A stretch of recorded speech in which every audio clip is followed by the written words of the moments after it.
Hello, hey people! Outras histórias. Como é que a gente pode empoderar um ser que já é todo poder? Desce a vinheta aí, brother.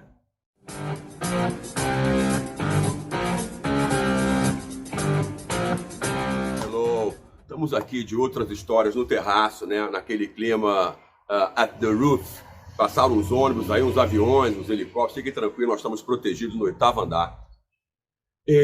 Eu estava conversando com o my brother, Fellini, e já tinha ouvido isso de outros amigos, né? Mas aqui a gente sempre fala um pouco sobre as coisas. E depois a gente sai trabalhando, né, para deixar registrado. Mas a questão do empoderamento feminino. Pô, bicho, eu fico pensando aqui com os meus botões... E minha camisa não tem botões. Fellini, minha camisa não tem botões. A produção vai arrumar isso. De qualquer maneira, eu fico pensando aqui sem os meus botões. A mulher é a porta da existência. Meu amigo, minha amiga, todo mundo sai da mulher. A mulher é a própria generosidade do universo em persona. Ela tem o poder de abrigar a humanidade dentro dela. É muito poder. Muito poder. É interessante pensar que nos primeiros 90 dias da existência de um ente humano dentro de uma mulher, durante 90 dias, todos são mulheres. Uau! Isso está por aí nos programas da Discovery, né, da NetGeo, não? E aí é interessante isso, né? Não é minha área, isso é biologia.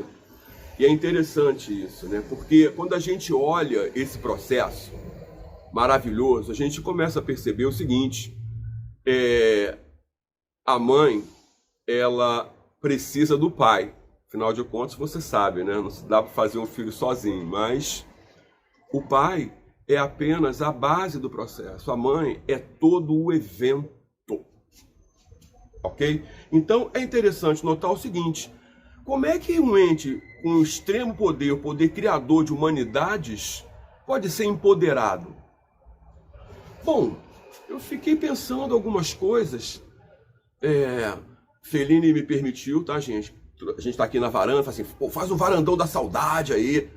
Então, saudade não, mas que é maior varandão, mas eu me lembro quando eu tava aprendendo a lidar com o universo feminino na minha tenra juventude, né, 13, 14 anos.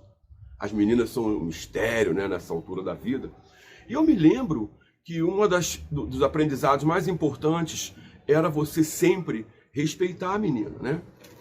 Você tá no cinema ali, né, segurando na mão, se você coloca a mão na perna da menina, ela fala assim, não, você tira a mão. Isso é uma coisa aprendida lá na base do negócio. Lá na base do negócio.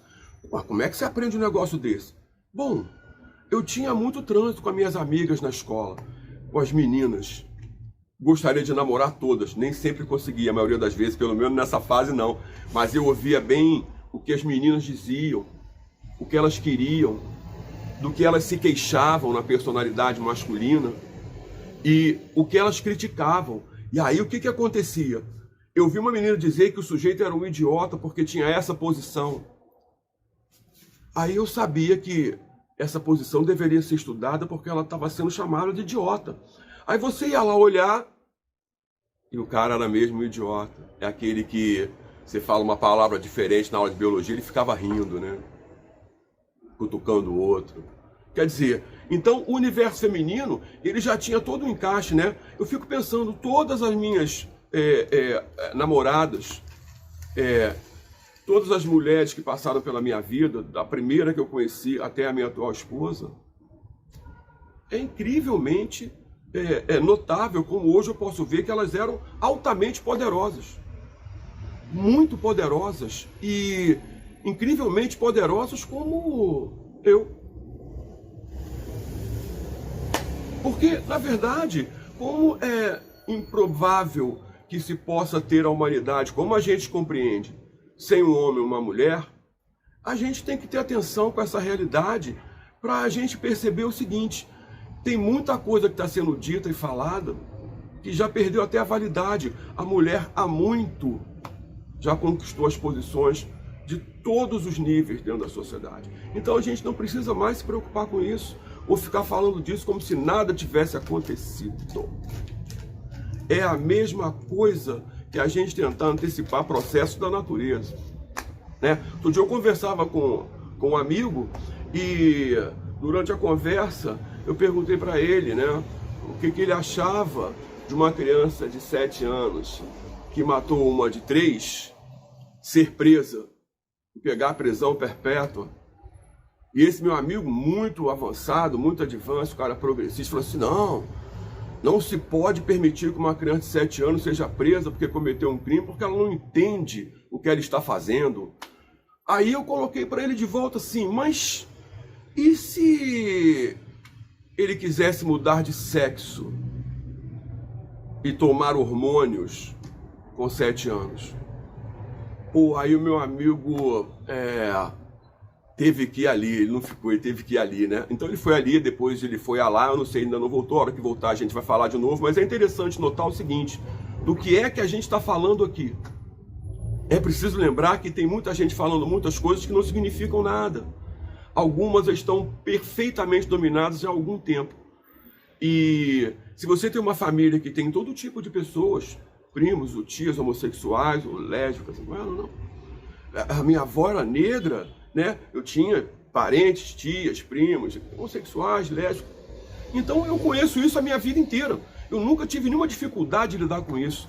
Então eu acho complicado quando vem esse papinho para cima de alguém que nunca teve dificuldade de lidar com isso. Aí a pergunta é a seguinte: estamos falando do que aqui? Porque vou dizer de novo, muito slogan, muita repetição, muito dedo apontado e nenhum conteúdo. Então, não se pode empoderar a mulher porque ela já é o poder. E ela é um poder magnânimo, porque, veja, todas, né, têm o potencial para serem mães, irmãs, esposas, e a humanidade se engrandece muito, porque nada mais legal, nada mais bonito do que o universo feminino, principalmente porque não tem negócio de metade da laranja, negócio de alma gêmea, não tem nem alma, né? Tu sabe? O que tem é a mulher no universo completo e o homem no universo completo, produzindo um pequeno universo. E aí vamos nós de novo para os multiversos transfinitos, mas isso são outras histórias. A gente se...